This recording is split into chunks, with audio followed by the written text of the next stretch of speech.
Olá pessoal, eu gostaria de fazer alguns comentários, principalmente a respeito dos motivos da colonização do continente americano. Tá? Vou fazer alguns comentários bem simples, bem gerais, mas de algumas coisas que, digamos que são pré-requisitos para a gente começar a estudar. Né?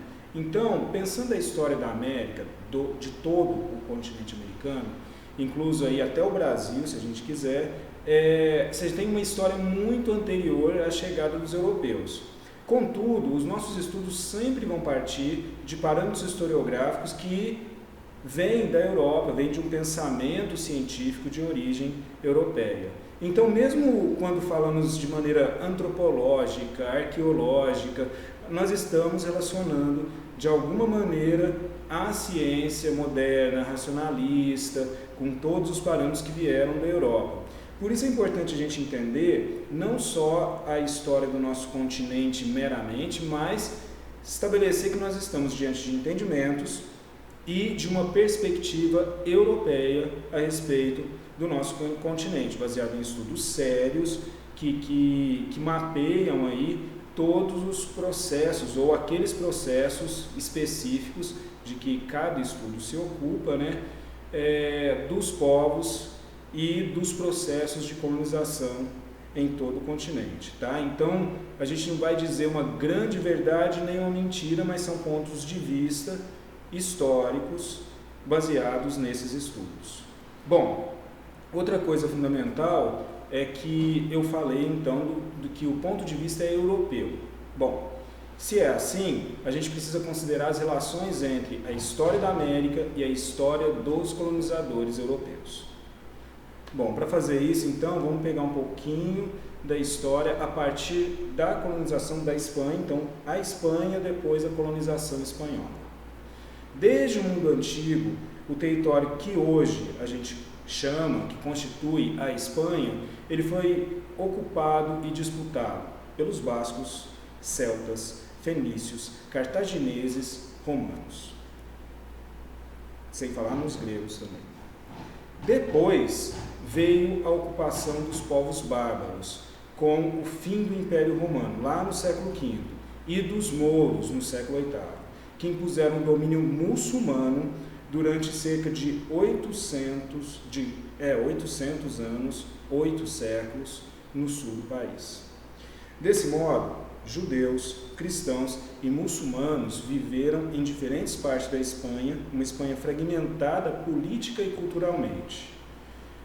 Diante do processo político acarretado pelo casamento de Filipe de Aragão e Isabel de Castela e, posteriormente, a expulsão dos mouros de Granada, lá no final do século XV e início do século XVI, o catolicismo se tornou um elemento unificador da Espanha. Então, essa Espanha, que, como a gente falou, lutou anteriormente contra o domínio mouro, muçulmano ao sul do país, então ela buscou resgatar esse sentimento de unidade cultural a partir do catolicismo.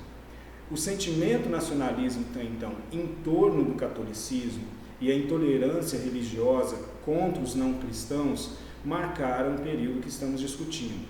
Mas toda essa diversidade de credos que permeou a longa história da Espanha não passou ao largo desse processo de afirmação da Espanha unificada. Isso significa o quê? Que essa pluralidade, essa diversidade ainda estava presente. Porém, não havendo outros traços identitários tão fortes quanto o catolicismo, as diferenças socioculturais regionais, elas emergem mesmo com esse traço que tenta ser unificador, esse traço religioso. Né?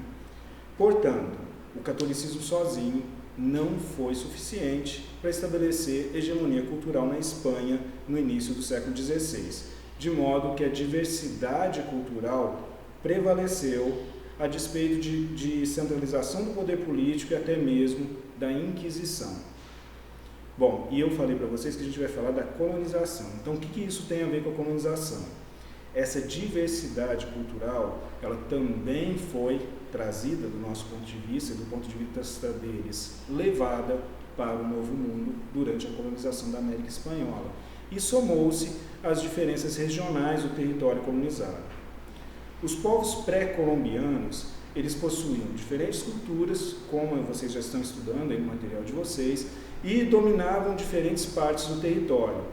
Essa interação entre diversidades culturais distintas, a diversidade espanhola e a diversidade nativa da América, deu início ao que nós podemos chamar de uma espécie de caldo cultural que identificamos na América Espanhola. Então, isso é importante para a gente começar a visualizar durante o processo também que os resultados desse processo de colonização, ele não é explicado apenas por isso, mas também por todos esses processos que vieram antes. Se a gente pensar no caso da Inglaterra, a sua participação na colonização do continente americano foi posterior, já que, com o Tratado de Tordesilhas, de lá de 1494, a Espanha e Portugal haviam dividido o continente americano entre si, deixando de fora a participação de outros países. No norte da Europa, incluindo a Inglaterra, os conflitos políticos e religiosos intensificaram-se, de modo que grupos de pessoas organizaram a sua saída para a América do Norte com o intuito de fugir desses conflitos. A Inglaterra não reconheceu o Tratado de Tordesilhas e a Rainha Elizabeth I, fim lá do século XVI, incentivou a pirataria aos navios espanhóis. Isso resultou em confronto armado entre as duas nações, e lá em 1588, que a Inglaterra venceu destruindo a frota espanhola. No início do século XVII, foram formadas as companhias de comércio com o intuito de estabelecer a participação da Inglaterra no comércio colonial. E este comércio acabou estimulando a imigração de ingleses para as colônias da Espanha ao norte, que eram anteriormente da Espanha, ao norte da América. Assim, no caso da colonização inglesa, os conflitos políticos e religiosos dentro da Inglaterra, assim como a disputa comercial com a Espanha e Portugal, porque a gente está considerando aqui o Tratado de Tordesilhas, é que levaram ao processo de colonização da América. Era só esse recadinho que eu queria dar para vocês.